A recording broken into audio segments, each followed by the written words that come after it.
Hey everyone, welcome back to the channel. Today, we're diving into a story that completely rewrites the script of colonial history in Africa. It's a tale of pride, strategy, and an unbreakable spirit. We're talking about the legendary Battle of Adwa, where Ethiopia stood tall and delivered a stunning defeat to a European power, securing its sovereignty in an era of rampant colonization.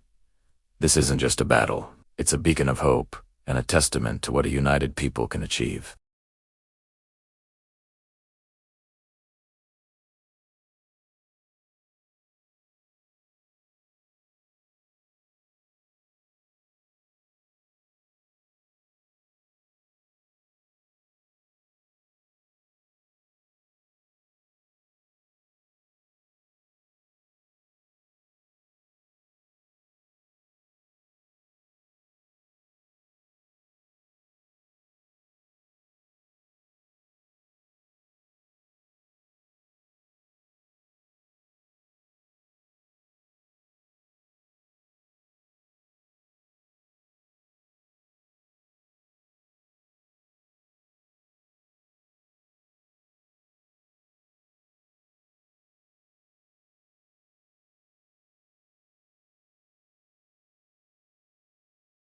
This wasn't a collection of disparate tribes. It was a kingdom with a long-reigning dynasty, a sophisticated political structure, and a fierce warrior tradition. Leading this nation was Emperor Menelik II, a brilliant and forward-thinking ruler.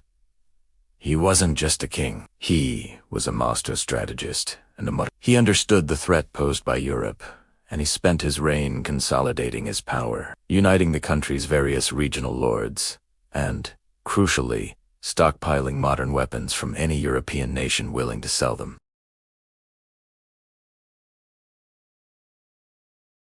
Their relationship with Ethiopia was complicated, to say the least. It all came to a head with the Treaty of Wuchale, signed in 1889.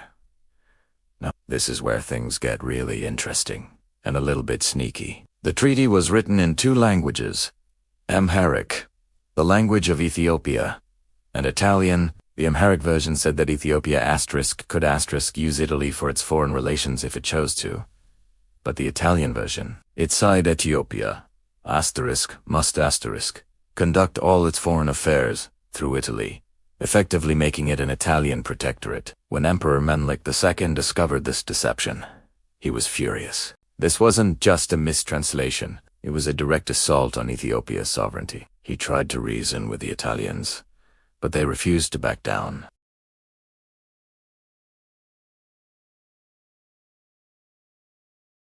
He couldn't allow his ancient nation to be tricked into servitude.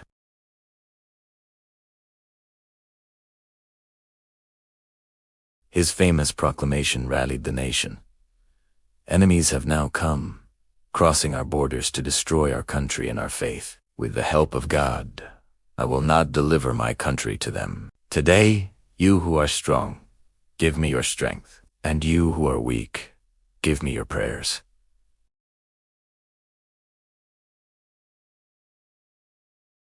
Regional rulers, many of whom had previously fought against Menelik, now united behind him against the common foreign threat.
Instead of making a strategic retreat or waiting for the Ethiopians to run out of their own supplies, he decided to gamble everything on a surprise attack.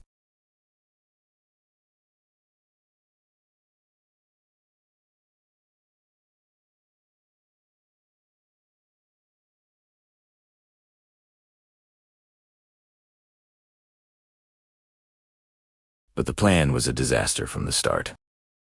The terrain around Adwa is a nightmare of mountains, valleys, and treacherous paths.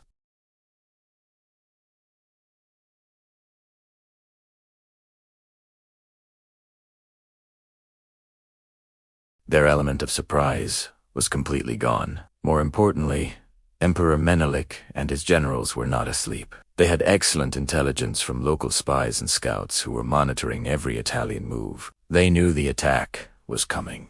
So, as the sun rose on March 1st, 1896, it wasn't the Italians who were looking down from the hills. It was the Ethiopians. As the disorganized and exhausted Italian columns emerged from the valleys, they were met with a shocking sight. The full might of the Ethiopian army, positioned perfectly on the high ground, ready and waiting for them. The battle that followed was not a contest. It was a slaughter. The Ethiopian forces, commanded by Menelik, Empress II, and brilliant generals like Ras Makanan, swarmed the Italian columns from all sides.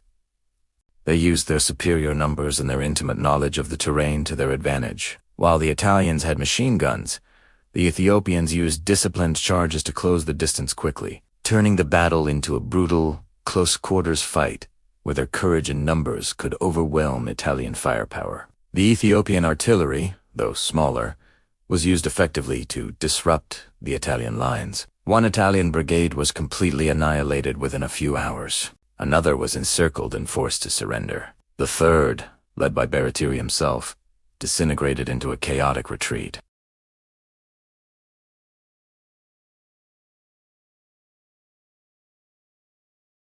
Thousands of Italian soldiers were killed, wounded, or captured. Their modern weapons and artillery were seized by the victorious Ethiopians. General Baratieri fled the battlefield in disgrace. The news of the victory at Adwa sent shockwaves across the world. In Africa and among the African diaspora, it was a moment of immense pride and inspiration. It proved that a well-organized and determined African nation could defeat a European colonial power. It shattered the myth of European invincibility. For Italy, it was a national humiliation. The government in Rome collapsed. Riots broke out in Italian cities.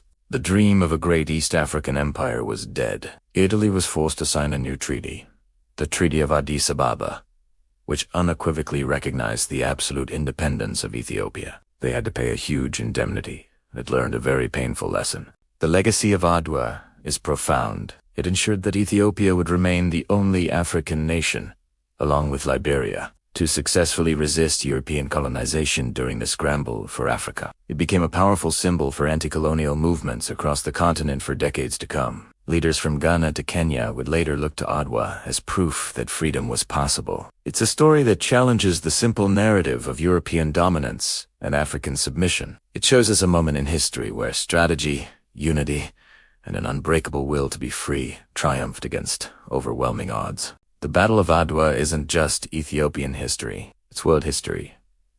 Thanks so much for watching. The story of Adwa is a powerful reminder of what people can achieve when they unite for a common cause. If you found this story as inspiring as I do, please hit that like button, subscribe for more deep dives into history, and share your thoughts in the comments below. See you in the next video.